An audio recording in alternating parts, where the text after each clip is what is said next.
पिता, पुत्र और पवित्र आत्मा के नाम पर आमीन। आप सबों को जय यीशु। हम लोग एक अच्छा पाप स्वीकार के लिए 5 बातें सीख करके आ रहे हैं। पाप स्वीकार संस्कार के 5 स्टेप्स। हम लोगों ने 3 स्टेप्स सीख लिया है। सबसे पहले अंतःकरण की जांच करना। दूसरी बात हम लोगों ने मनन चिंतन किया, पश्चाताप करना। और तीसरे स्टेप में एक दृढ़ संकल्प करना, पाप फिर से ना करने का विषय में। और साथ ही साथ एक दृढ़ संकल्प करना एक दूसरे के साथ मेल मिलाप करने का। दूसरों के साथ मेल मिलाप करना, दूसरों को क्षमा देना। हम लोगों ने कल मनन चिंतन किया, वो जिस प्रकार बोने के बराबर है। यदि हम अनाज को बोएंगे, हमें काटने के लिए मिलेगा। बोने के समान है क्षमा करना। क्षमा का क्या क्या फल है, इसके विषय में हम लोगों ने कल मनन चिंतन किया। आज चौथी स्टेप में पापों को एक पुरोहित के पास स्वीकार करना। पुरोहित के पास जाकर के पाप को स्वीकार करने के विषय में आज हम लोग मनन चिंतन करने जा रहे हैं। कई बार एक सवाल उड़ करके आता है, एक पुरोहित के पास क्यों पाप स्वीकार करना? क्या ईश्वर के सामने अपने गुनाहों को स्वीकार करना काफी नहीं है? एक पापी मनुष्य के पास, पुरोहित एक पापी मनुष्य है, कमजोर व्यक्ति है, उस व्यक्ति के पास अपने गुनाहों को क्यों बोलना है? एक पापी दूसरे पापी के पास, कई लोग बोलते मेरे से बड़ा पापी है पुरोहित, उनके पास मैं जाकर के क्यों अपना पाप बोलूं? तो आज के क्लास में हमें पाप स्वीकार किससे करना है, बाइबल क्या सिखाता है और कलीसिया क्या सिखाते हैं, इसके विषय में आज हम लोग गहराई से पढ़ाई करेंगे। उससे पूर्व में मेरे आपसे एक अनुरोध है, यदि आपको एक क्लास अच्छा लगेगा, अनेकों लोगों को एक क्लास पहुंचाने का कष्ट पीड़ा आपको कर उठाना है। आपके पास व्हाट्सएप ग्रुप हो या फेसबुक या अन्य कोई भी जो चीज़ है, उसके द्वारा इसको फॉरवर्ड करें, ताकि अधिक से अधिक लोग इस पाप स्वीकार संस्कार के विषय में जान लें। मैंने काफ़ी इसके लिए पढ़ाई किया। बाइबल के अनुसार कैटेकिज्म ऑफ कैथोलिक चर्च और अन्य किताबें काफ़ी रेफरेंस कर करके मैंने अच्छी तरह समझ लिया है हमें पाप स्वीकार किससे करना चाहिए, क्यों करना चाहिए। क्या हम ईश्वर के सामने अपने गुनाहों को स्वीकार करना काफ़ी है? बपतिस्मा के द्वारा हम उद्धार प्राप्त किया है, क्या हमें बार बार मैं पापी हूँ कर करके बोलना है, या ईसा मसीह ने मेरा उद्धार किया ये बोलना काफ़ी है? ये सब हम लोग आज मनन चिंतन करने जा रहे हैं। पापों को स्वीकार करना जरूरी है क्या? जी हाँ, हम लोगों ने पिछले क्लास में ये मनन चिंतन किया। योहन का पहला पत्र अध्याय 1 वाक्य 8 में संत योहन ने लिखा, यदि कोई ये कहता है कि मैं निष्पाप हूं, मुझे पाप स्वीकार करने की कोई जरूरत नहीं, मैं ऐसा कोई पाप नहीं करता, तो वो अपने को धोखा दे रहा है। वाक्य 9 में लिखा है, यदि तुम अपना पाप, अपने अपराध, अपने गुनाहों को स्वीकार करेगा, ईश्वर दयालु ईश्वर है, हमें पाप से मुक्ति देगा। रोमियो का पत्र अध्याय 3:25 में हम लोगों ने पढ़ा है, ईश्वर ये चाहता था कि ईसा मसीह उनके इकलौते पुत्र मानव जाति के संसार के पापों का प्रायश्चित करे। और जो कोई ईसा मसीह में विश्वास करता है वो विश्वास के द्वारा उन्हें पाप मुक्ति मिले। और पाप मुक्ति हमें देने के लिए ईसा मसीह ने क्रूस पर मरा, और वो ईसा मसीह हमसे यही आग्रह करते हैं। मत्ती के सुसमाचार उसके अध्याय 6 में जिस प्रकार हम लोगों ने पिछले क्लास में मनन चिंतन किया, हे पिता, हमारी प्रार्थना मसीह ने हमें सिखा करके उस प्रार्थना में यही बोला है, हमारे अपराध क्षमा कर, ये प्रार्थना करो। हमारे अपराधों के लिए क्षमा मांगना है, ये प्रार्थना में भी प्रभु यीशु मसीह ने हमें सिखाया है। कैथोलिक कलीसिया का धर्म शिक्षा ग्रंथ 1440 में लिखा है, प्रत्येक पाप ईश्वर के विरुद्ध है। जो कुछ हम गलती करते हैं, गुनाह करते हैं, वो सब ईश्वर के विरुद्ध एक विद्रोह है करके। इसका मतलब है जो कोई हम गलत कार्य करते हैं, गलत बातचीत करते हैं, वो हम ईश्वर के विरुद्ध में एक विद्रोह कर रहा है। बपतिस्मा के द्वारा हम ईश्वर के शरीर का अंग बन गया, कलीसिया का सदस्य बन गया, मसीह का शरीर है, मसीह के साथ जुड़ गया है।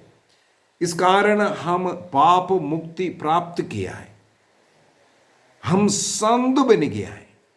लेकिन बपतिस्मा के बाद हम लोग जो पाप करता है वो मसीह उनके विरुद्ध विद्रोह है, और जिस कलीसिया से हम जुड़ा है उस कलीसिया से भी हम विरुद्ध काम कर रहा है।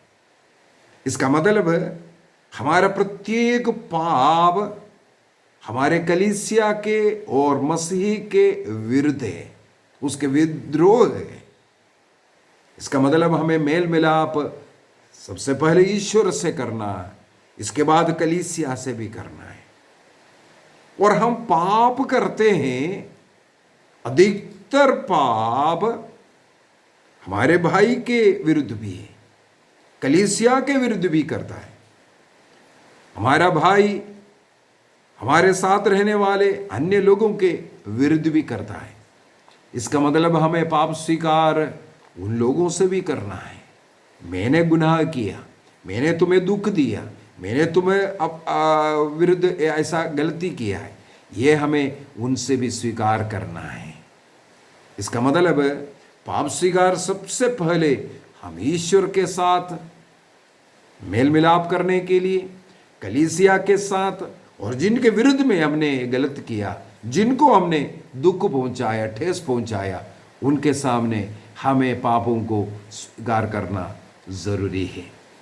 हम लोग मत्ती के सुसमाचार उसके अध्याय 6 वाक्य 14 एवं 15 पिछले क्लासों में हम लोग मनन चिंतन कर चुके हैं। विशेषकर क्षमा के जो क्लास लिया था उसमें वहां पर लिखा है, यदि तुम दूसरों के अपराध क्षमा करोगे, तुम्हारा स्वर्गीय पिता तुम्हारे अपराध भी क्षमा करेगा। और मत्ती के सुसमाचार उसके अध्याय 16 के अंदर ईश्वर ने पेतरुस ईसा मसीह से एक सवाल करते, कितना बार मैं क्षमा करूं? 7 बार। प्रभु ने उत्तर दिया, मैं नहीं बोलता है 7 बार, बल्कि 70 गुना 7 बार, अनगिनत बार तुम्हें अपने भाई से क्षमा करना है, मेल मिलाप करना है। और अध्याय 18 वाक्य 35 के अंदर, मैंने शायद 16 बोल दिया, पेतरुस का जो सवाल भी है वो 18वें अध्याय में, 18वां अध्याय का 15वां वाक्य से ये क्षमा के विषय में ही लिखा हुआ है 35वां वाक्य तक। और 35वां वाक्य में ईसा मसीह ने कहा, जब तक तुम संपूर्ण हृदय से दूसरों को क्षमा नहीं करेगा, तुम्हारा स्वर्गीय पिता भी ऐसा ही करेगा। इसका मतलब है हमें अपने समुदाय में जिसके विरुद्ध भी हम गलती करते हैं, हमें मेल मिलाप करने की जरूरत है, उनसे क्षमा मांगने की जरूरत है, दूसरों को क्षमा देने की जरूरत है। जो कुछ हम यहाँ बांधता है स्वर्ग में भी बांधा जाता है, यहाँ खोलता है वह स्वर्ग में भी खोलता है करके मत्ती के सुसमाचार 18 के अंदर कहते हैं। इसका अर्थ है यदि हम किसी को क्षमा देगा वो ईश्वर की ओर से वो क्षमा है। यदि हम किसी को क्षमा नहीं दे रहा है वहां पर ईश्वर की ओर से क्षमा नहीं है। तो सबसे पहले हमें अपने साथ में रहने वाले लोग जिसके विरुद्ध हम अपराध करते हैं या जिन्होंने मेरे विरुद्ध अपराध किया है उनके साथ हमारा मेल मिलाप होना जरूरी है। ये हमें कलीसिया सिखाते हैं और पवित्र बाइबल हमें सिखाते हैं। इसका मतलब सबसे पहले पाप स्वीकार करने के लिए हम पुरोहित के पास या ईश्वर से प्रार्थना करने से पहले प्रभु चाहता है हम एक दूसरे से मेल मिलाप करो, क्योंकि ईसा मसीह ने प्रार्थना में यही सिखाया, जैसे मैं दूसरों को क्षमा किया वैसे मेरी अपराधों को क्षमा कर। अर्थात सबसे पहले तुम भाइयों के साथ मेल मिलाप में आ जाओ, कलीसिया के साथ मेल मिलाप में आओ, इसके बाद मसीह के पास मेल मिलाप के लिए हमें पहुंचना है। तो पाप स्वीकार सबसे पहले हमें एक दूसरे के सामने करना है, इसके बाद मसीह से करना है, ईश्वर से हमें माफी मांगना है, क्योंकि ईश्वरीय प्रेम से हम लोगों ने पहले मनन चिंतन कर चुका है। इस विषय में भी बपतिस्मा के द्वारा जो कृपादान जो आशीष हमें मिला है, प्रभु का शरीर का अंग बन गया, प्रभु के साथ हम एक बन गया है, पाप उसमें ठेस पहुंचाता है, उन कृपादानों को नष्ट कराता है। इसलिए हमारे हृदय में जो पीड़ा दर्द के साथ पूर्ण पश्चाताप के विषय में मैंने बता कर दिया, वो पूर्ण पश्चाताप के साथ ईश्वर के पास लौटना, प्रभु से माफी मांगना। एक और उदाहरण, बहुत ही सुंदर उदाहरण ईसा मसीह ने वो खोए हुए लड़के के उदाहरण के द्वारा, उड़ाव पुत्र का जो दृष्टांत के द्वारा, लूकस का सुसमाचार उसके अध्याय 15 वाक्य 11 से आगे हम लोग पढ़ते हैं। मसीह ने सिखाया जिस प्रकार वो पुत्र पश्चाताप के साथ उड़ते हैं, दृढ़ निश्चय करते हुए पिता की ओर लौटते हैं, उस घर में प्रवेश करता है, पिता से मेल करता है, उसी प्रकार हमें भी ईश्वर के सामने जिस प्रकार उड़ाव पुत्र ने कहा मैं तेरे विरुद्ध और स्वर्ग के विरुद्ध अपराध किया है, अर्थात पाप ईश्वर के विरुद्ध, स्वर्ग के विरुद्ध है, कलीसिया के विरुद्ध है, एक दूसरे के विरुद्ध है, हमें माफी मांगना जरूरी है। कैथोलिक कलीसिया का धर्म शिक्षा ग्रंथ 1441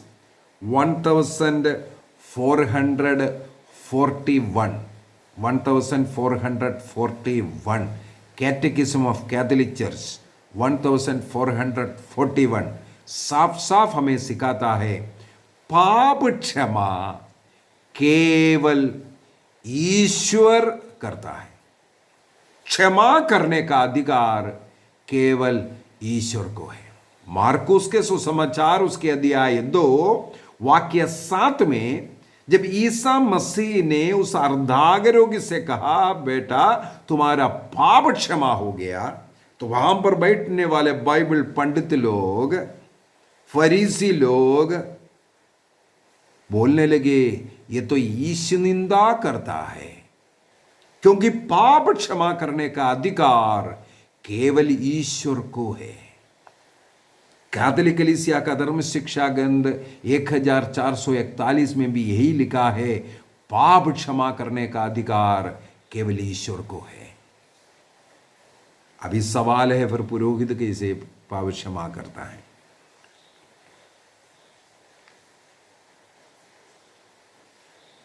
मार्कुस का सुसमाचार उसके अध्याय 2 वाक्य 10 में ईसा मसीह ने उन फरीसियों को एक जवाब देते हैं।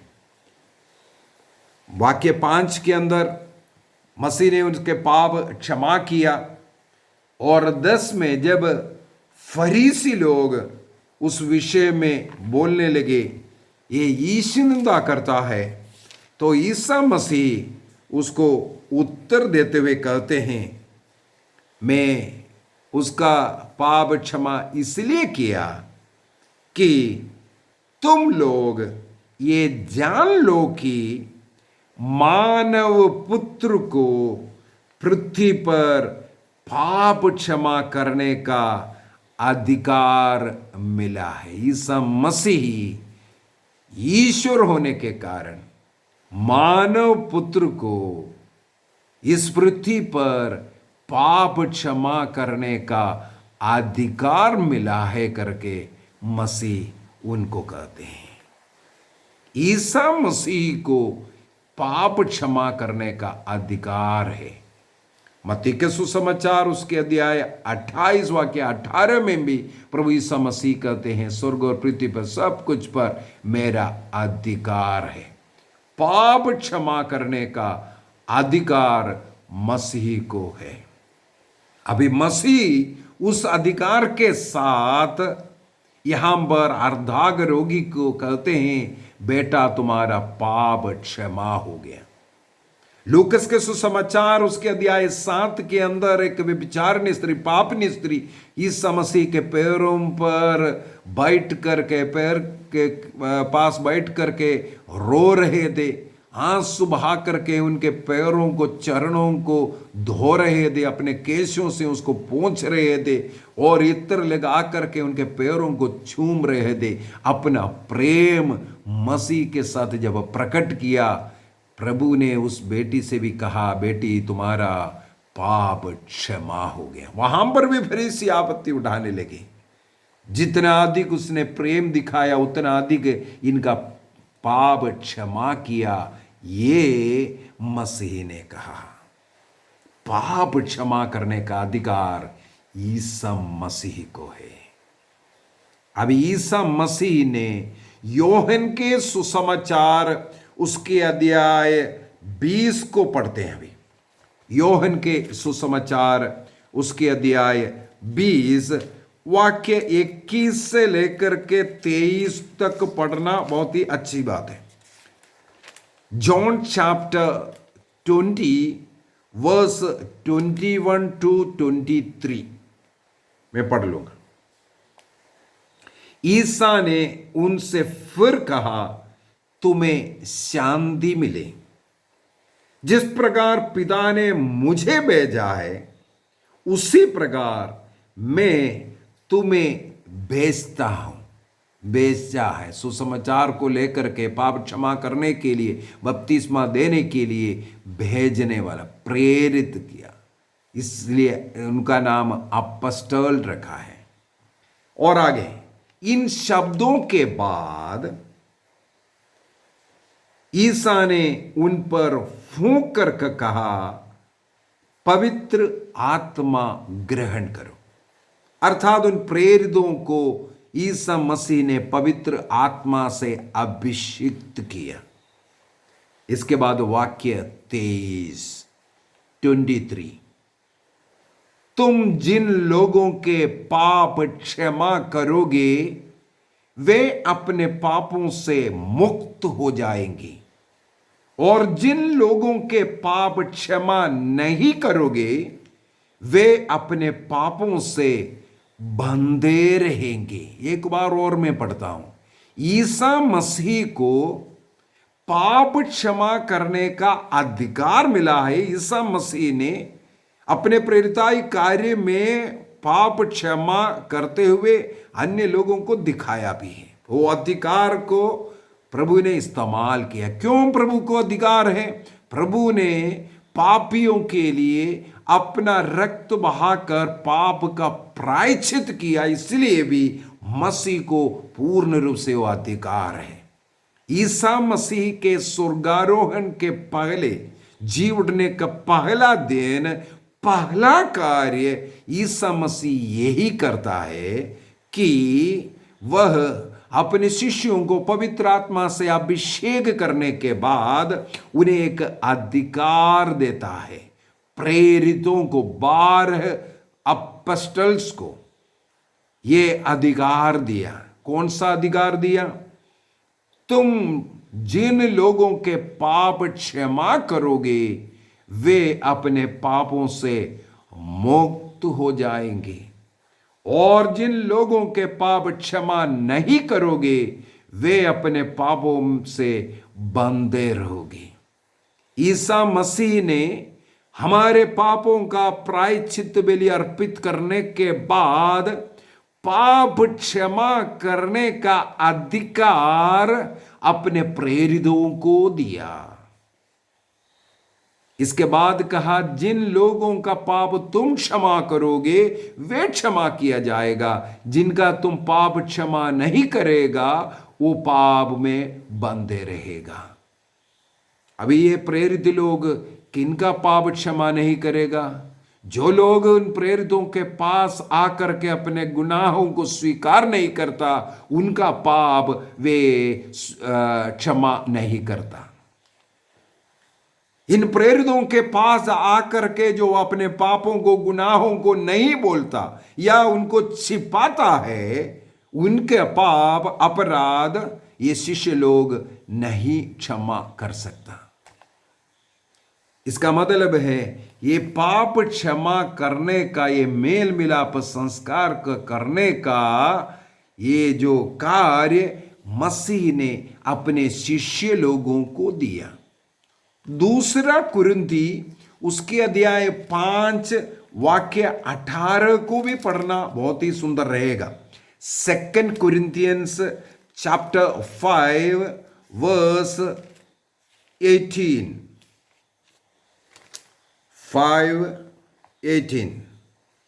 यह सब ईश्वर ने किया, उसने, ईश्वर ने मसीह के द्वारा अपने से हमारा मेल कराया और इस मेल मिलाप का सेवा कार्य हम प्रेरितों को सौंपा है।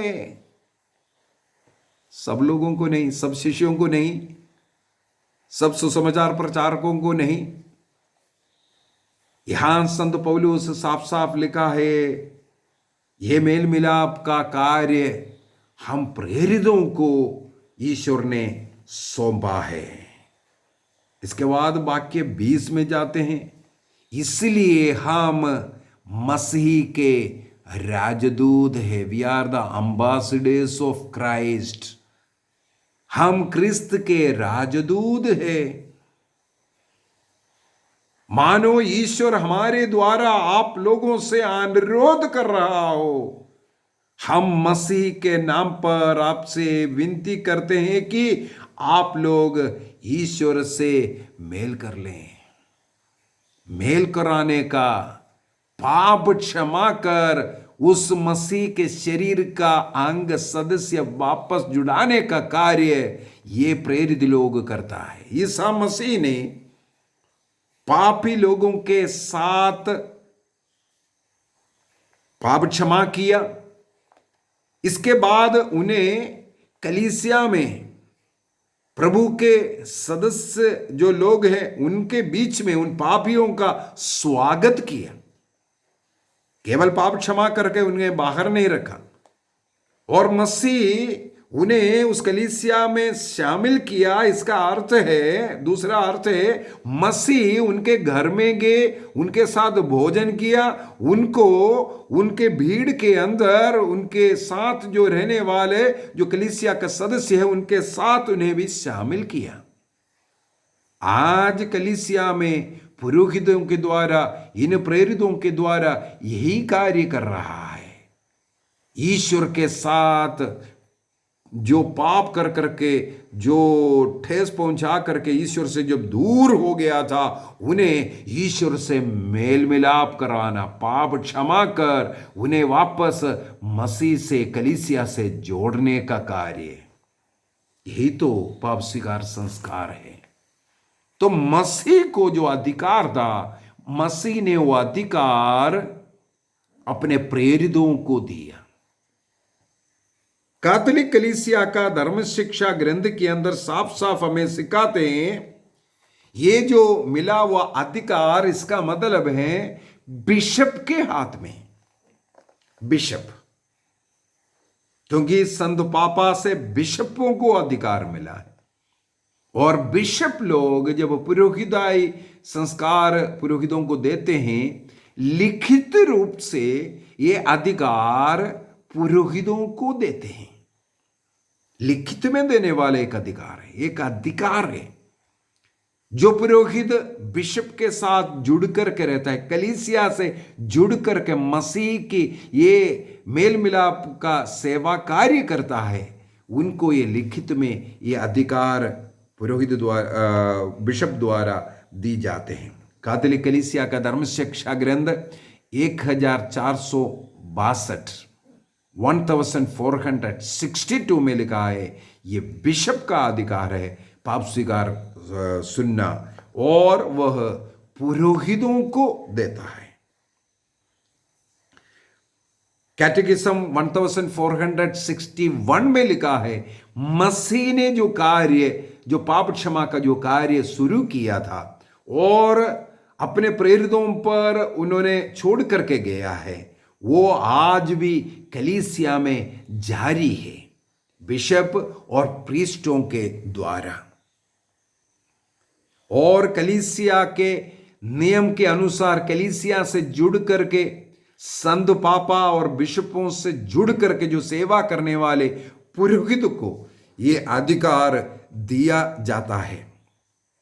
कलीसिया का जो कैनन लॉ है 844 और 967 से लेकर के 72 तक इस विषय में लिखा हुआ ये अधिकार बिशप से किस प्रकार कौन पुरोहित को दे सकता है।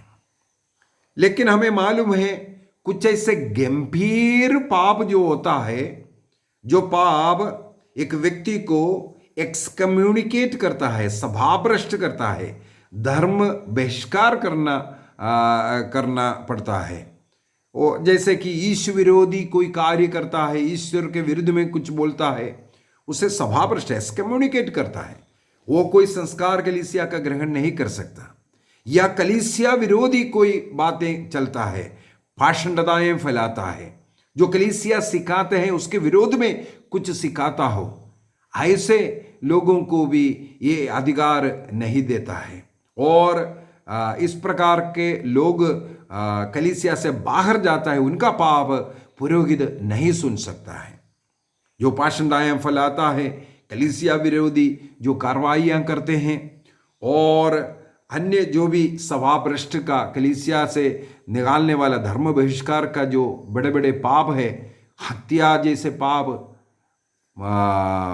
अबॉर्शन जैसे पाप, और आतंकवाद, देश विद्रोही कार्य, ऐसे ऐसे जो काम करने वालों का पाप साधारणतः पुरोहित को अनुमति नहीं है।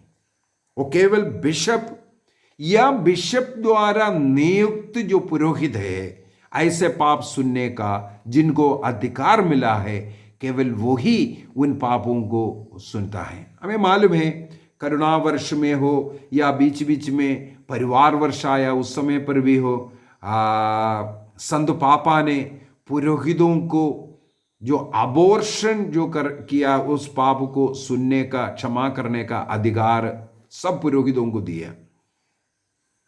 तो कभी कभी ये पुरोहितों को ये अधिकार मिलता है, लेकिन वो केवल वो उस वर्ष के लिए था, कुछ समय के लिए था। तो अबॉर्शन जैसे पाप बहुत बड़ा पाप है, उसके लिए बिशप के पास पाप स्वीकार करना या बिशप से विशेष अनुमति है ऐसा पाप सुनने का। जो सभाभ्रष्ट, जो धर्म बहिष्कार का जैसे जो पाप, बड़े पाप सुनने का जो अधिकार, जिनको विशेष अधिकार मिला है, उनके पास इन पापों को स्वीकार करना जरूरी है। इसके लिए कैनन लॉ है, कैनन लॉ 1331 और 1354 से लेकर के 57 तक 1354 to 57 और 1431 34 1420 इनमें सब में इसके विषय में लिखा हुआ है पुरोहित को कौन सा पाप सुनने का अधिकार डायरेक्ट नहीं है, विशेष अधिकार उसके लिए लेना पड़ता है। लेकिन कैनन लॉ 976 के द्वारा हर एक पुरोहित को, मान लो किसी पुरोहित को पाप स्वीकार सुनने का अधिकार ही नहीं है, मान लो किसी कारणवश उनको वो भी मना किया है ना, पब्लिकली मिसा अर्पित नहीं कर सकता या पाप स्वीकार नहीं सुन सकता, इस प्रकार का जो पनिशमेंट मिला हुआ है, ऐसे पुरोहितों को भी इमरजेंसी में, मान लो किसी व्यक्ति का मृत्यु अभी होने वाला है, उस कंडीशन में उनका पाप क्षमा करने का, या वो मान लो सभाभ्रष्ट व्यक्ति था, एक्सकम्युनिकेट व्यक्ति था, उसको भी माफ करने का अधिकार उनको है। मतलब इमरजेंसी कंडीशन में वो कार्य कर सकता है। कैनन लॉ 976, इसका मतलब है ईश्वर से मिला हुआ वो अधिकार बिशप के हाथ में है, बिशप उस अधिकार को पुरोहितों को देते हैं, और कुछ ऐसा गंभीर पापों के लिए बिशप के पास पाप स्वीकार करना है, या बिशप द्वारा विशेष अधिकार मिला हुआ पुरोहितों के पास हमें उन पापों को स्वीकार करना पड़ता है। और इमरजेंसी में सब लोग ये पाप क्षमा कर सकता है। कैथोलिक कलीसिया का धर्म शिक्षा ग्रंथ 1464 1464 और कैनन लॉ 986 986, यहां पर लिखा हुआ है एक पापी, एक मनुष्य, एक व्यक्ति कभी भी एक पुरोहित से आग्रह करता है मुझे पाप स्वीकार करना है, पुरोहित उसको मना नहीं कर सकता।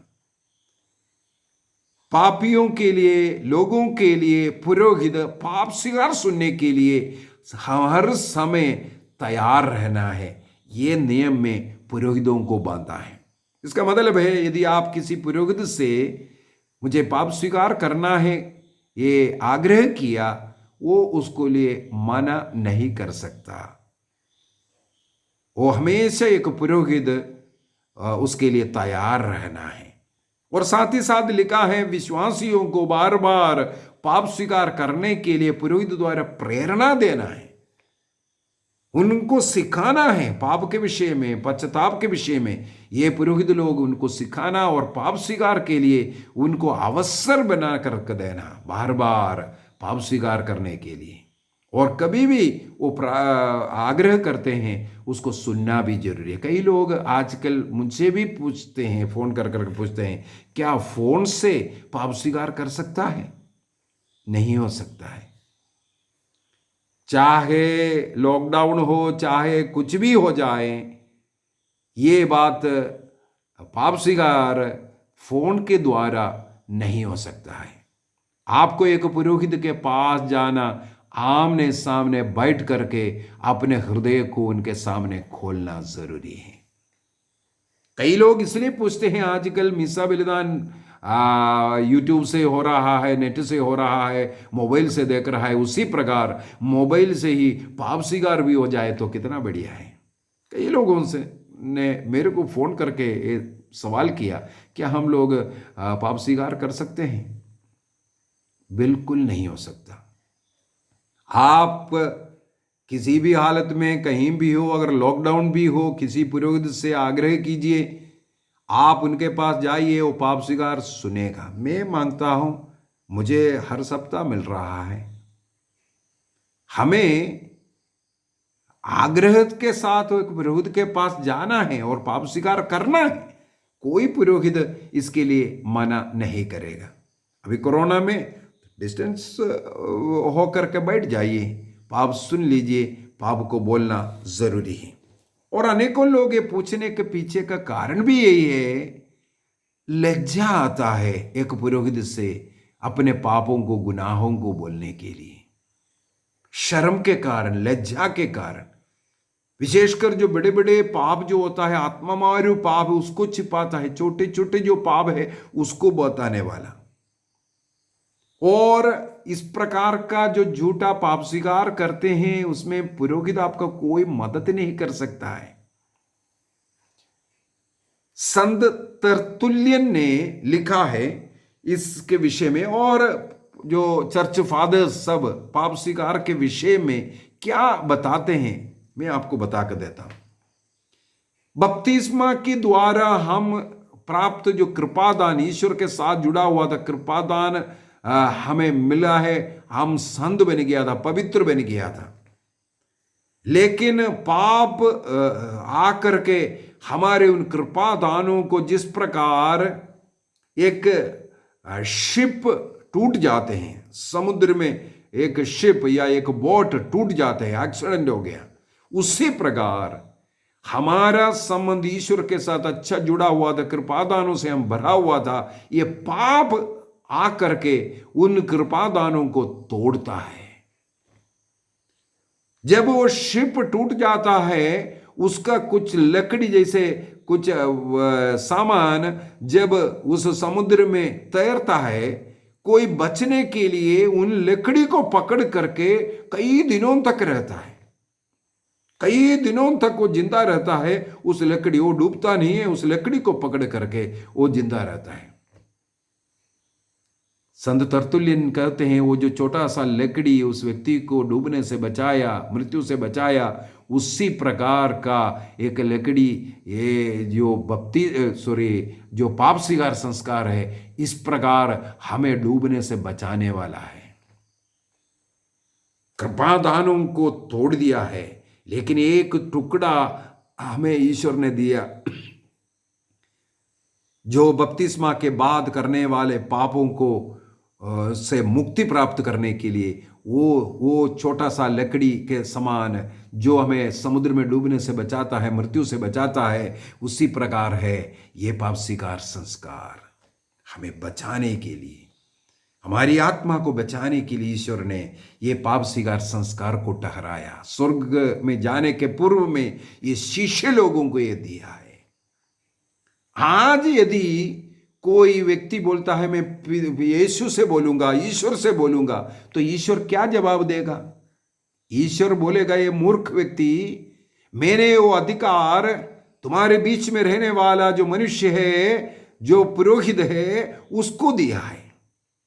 मानव पुत्र को जो अधिकार था, वो अधिकार वो स्वर्ग जाने के पूर्व में हमारे बीच में रहने वाला, हमारे जैसे पापी, बलहीन, कमजोर एक पुरोहित को दिया। पुरोहित के कोई गुण के कारण वो हमारे पाप क्षमा नहीं करता, बल्कि उनको मिला हुआ एक अधिकार के साथ वो क्षमा करता है। पुरोहित अपने अंदर का एक गुण के द्वारा वो कुछ नहीं करता है, वो उनका कोई गुण नहीं है, बल्कि मसीह से जुड़ करके, कलीसिया से जुड़ करके उनको जो अधिकार मिला है, उस अधिकार में मसीह के स्थान में रह करके वो मसीह के वो पाप क्षमा का कार्य को पूरा करता है। अर्थात मसीह उनके द्वारा हमारे पाप क्षमा करता है। तो आज हम डायरेक्ट यीशु से बोलेंगे, ईश्वर से बोलेंगे हमारा पाप क्षमा करो, हमारा पाप क्षमा करो, प्रभु बोलेगा नहीं हो सकता, तुम्हें एक पुरोहित के पास जाना ही पड़ेगा। ईसा मसीह ने कोढ़ी को शुद्ध किया, इसके बाद ईसा मसीह ने बोला जाओ पुरोहित को दिखाओ, पुरोहित सर्टिफिकेट देगा। ईसा मसीह ने शुद्ध किया, लेकिन सर्टिफिकेट लेने के लिए पुरोहित के पास जाओ। पुरोहितों को ईसा मसीह, इसका मतलब आदर करता है, सम्मान करता है। उसी प्रकार मसीह ने कहा अब पाप क्षमा के लिए तुम्हें पुरोहित के पास जाना है, पुरोहित के पास से तुम्हें वो पाप क्षमा मिलेगा। प्रभु से जुड़ करके रहने वाला पुरोहितों को ये अनुमति है, ये जो अधिकार दिया है, उस अधिकार मसीह से जुड़ करके रहकर वो ये अधिकार का इस्तेमाल करता है, हमारा पाप क्षमा करता है। इसलिए पुरोहित के पास जाना जरूरी है। यीशु से बोलने से, ईश्वर से बोलने से, छाती पीटने से ये पाप क्षमा अब नहीं मिल सकता, योहन का सुसमाचार 20 वाक्य 23 के द्वारा वो अधिकार आज पुरोहितों के पास है। हमें पुरोहित के पास जाना ही पड़ेगा। अभी अनेकों लोगों के मन में एक डर है, पुरोहित क्या सोचेगा, पुरोहित किसी और से बोलेगा कि नहीं। 2000 साल से ये पाप स्वीकार का कार्य चलते आ रहा है। ये आज शुरू नहीं हुआ है, ये आजकल का कार्य नहीं है। कई लोग, कई पाषंडताएं फैलाने वाले, कई पाखंडी लोग इसके विरुद्ध में सिखाते हैं।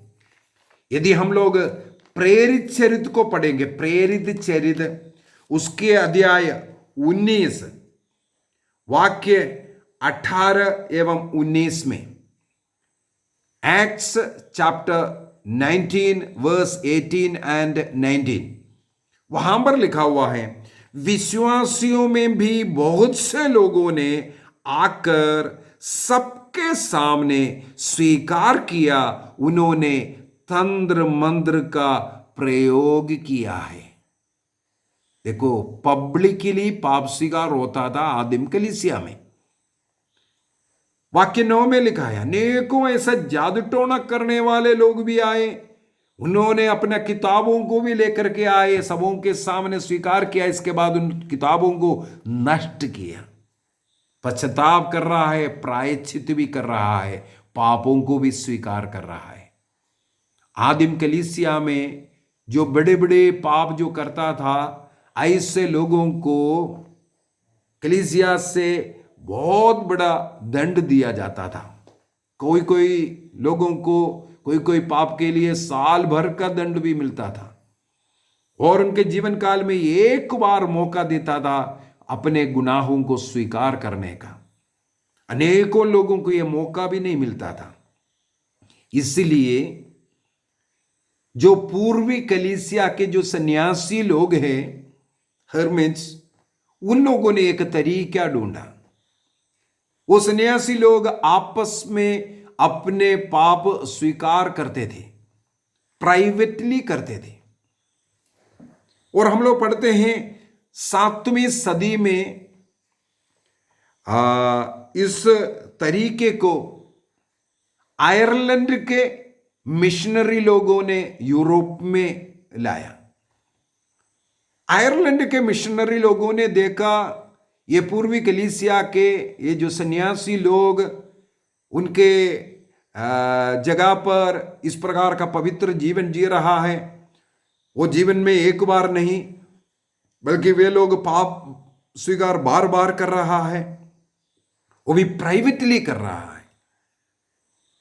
तो आयरलैंड के मिशनरी लोग इसको यूरोप में इस प्रकार का तरीका शुरू किया, और धीरे धीरे कलीसिया ने यह देखा यह तरीका सही लगा, और कलीसिया ने इसको आधिकारिक रूप से ये जो पब्लिक कन्फेशन से उसको प्राइवेट कन्फेशन में कन्वर्ट किया, और लोगों से आग्रह किया बार बार पाप स्वीकार करने का। और कलीसिया ने एक नियम बनाया, कम से कम साल में एक बार पाप स्वीकार करना जरूरी है। और 40 काल के समय पर पास्का काल में योग्य रीति से परम प्रसाद को ग्रहण करने का नियम भी बनाया।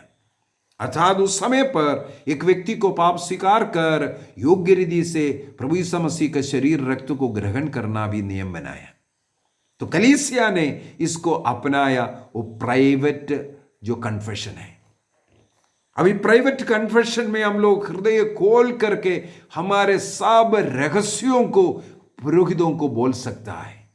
अभी अनेकों लोगों के मन में एक डर है, वो भी तो एक मनुष्य है, क्या वो हमारे पापों को याद नहीं करता? क्या वो हमारे पाप किसी को बोलेंगे नहीं? हमें मालूम है भारत देश में भी पुरोहित को जेल का दंड मिला है। 1965 में एक स्त्री की हत्या के आरोप में केरल के एक फादर बेनेडिक्ट को आजीवन कारावास का दंड मिला था। उनके साथ, वो स्त्री के साथ किसी ने जबरदस्ती किया, वो प्रेग्नेंट भी थी, उसकी हत्या किया। वो दोषारोपण उस समय पर उस पुरोहित के ऊपर डाला। पुरोहित को मालूम भी था, क्योंकि उस स्त्री ने उस पुरोहित से पाप स्वीकार किया है, लेकिन उनको आजीवन कारावास मिला। इसके बावजूद भी उन्होंने उस रहस्य को प्रकट नहीं किया। बाद में हाईकोर्ट ने उन्हें बरी किया, लेकिन उनके जीवन काल में पूरा सब लोग उस औरत के साथ इस फादर को जोड़ करके उनको तंग करता था। दुखमय जीवन था। उनके मृत्यु के पूर्व में यह रहस्य उनके परिवार, जिसने उस महिला की हत्या की, उनके परिवार वाला आकर के उसको स्वीकार भी किया था। इस प्रकार सत्य संसार के सामने भी आए। इस प्रकार का कई लोगों के बारे में मैंने पढ़ा है, मृत्यु तक वो स्वीकार किया, लेकिन जो पाप स्वीकार में सुने हुए रहस्य को प्रकट नहीं किया। क्योंकि कैथोलिक कलीसिया में इस नियम को इतना कठोरता से रखा है, जो पाप स्वीकार में सुनने वाले जो रहस्य, जो कुछ पापी जो व्यक्ति पुरोहित से बोलता है, उसको उसी समय पर सील करना है। सील करना है, इसको सांस्कारिक मुहर कहते हैं, सैक्रमेंटल सील कहते हैं। कैनन लॉ 1388 और 983 में, कैटेकिज्म ऑफ कैथोलिक चर्च, कैथोलिक कलीसिया का धर्म शिक्षा ग्रंथ 1467 1467 एवं 2490 में लिखा है, जो पुरोहित जो पाप सुनता है उसको उसी समय पर सील करना है। किसी इशारे में भी उसको प्रकट नहीं कर सकता। बातचीत में, कोई इशारे में या किसी कहानी के रूप में उसके विषय में नहीं सुना सकता। पाप स्वीकार में सुने हुए बातों को वो कहानी बना करके भी नहीं सुना सकता। इस प्रकार एक पुरोहित को पाप स्वीकार संस्कार के रहस्य को गुप्त रखने के लिए उनको नियम बनाया, कठोर दंड के साथ इस नियम बनाया हुआ है। 2000 साल में कैथोलिक कलीसिया का इतिहास है। कई पुरोहित मानसिक रूप से बीमार हुआ है, लेकिन किसी ने भी पाप स्वीकार में सुने हुए बातों को कभी प्रकट नहीं किया। कोई इशारे में भी इसको प्रकट नहीं कर सकता है। इसलिए हमें दिल खोल करके एक पुरोहित के पास जाकर के अपने पापों को बोलना है। हमें उस पुरोहित को नहीं, हमें प्रभु से बोलना है। पुरोहित के पास जाकर के उस प्रभु के स्थान पर बैठा हुआ है, जिस प्रकार हृदय प्रभु की ओर खोलता है, उसी प्रकार हमें खोलना है। पुरोहित के पास किस प्रकार पाप स्वीकार करना है, मैं एक और क्लास लूंगा, क्योंकि अभी समय काफी हो चुका है, इसलिए मैं यहाँ समाप्त कर रहा हूँ। इसके बाद एक और क्लास, किस प्रकार हमें ये पुरोहित के पास पाप स्वीकार सुनना है। तो पाप स्वीकार के लिए हमें डरने की जरूरत नहीं। पुरोहित कभी भी एक इशारे के तौर पर भी आपके साथ भी प्राइवेटली भी उस पाप स्वीकार में सुना हुआ बात आपसे पूछ नहीं सकता, इस प्रकार का व्यवहार नहीं कर सकता। कई कहानियां हैं इसके पीछे, मैं और भी समझाऊंगा। अभी समय की कमी के कारण यहां रुक रहा हूं, अगले क्लास में आपको वो भी बता कर दूंगा। पिता, पुत्र और पवित्र आत्मा के नाम पर आमीन। सबों को जय यीशु।